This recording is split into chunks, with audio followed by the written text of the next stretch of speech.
Thousands of Americans in Mexico are being told to shelter in place today after a drug cartel leader was killed over the weekend.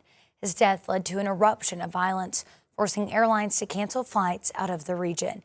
As Carawal reports from Mexico City, 25 members of the National Guard have reportedly been killed in attacks following his death.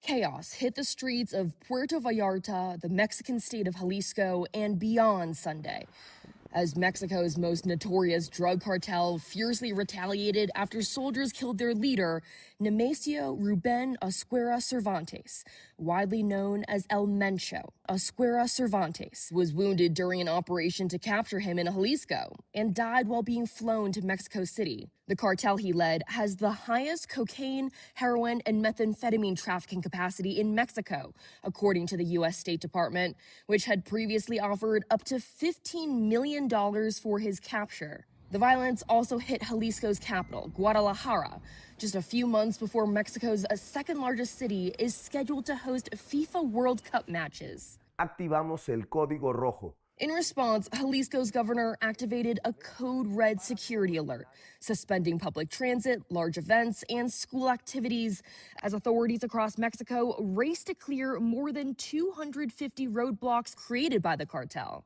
We don't know if we're safe. We don't know if they're going to cancel the flight. Olga Medina saw smoke rising over Puerto Vallarta from the airport Sunday. She ultimately did make it home to Houston before airlines grounded flights in and out of the resort town. I feel safe now, but I'm still shaking because I can't believe this has happened to us. Others were not so fortunate. Adrian Moorfield and TJ Perry went to Puerto Vallarta to celebrate Perry's birthday. They were supposed to fly home to Dallas Sunday. Now they're stranded. You're kind of there indefinitely. There were no outgoing flights until Thursday. That does not take into consideration whether or not roads will even be open, the airport will be operating again.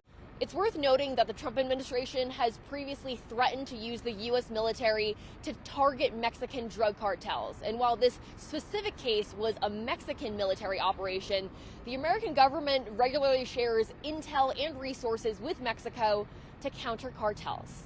Karen Hua, CBS News, Mexico City.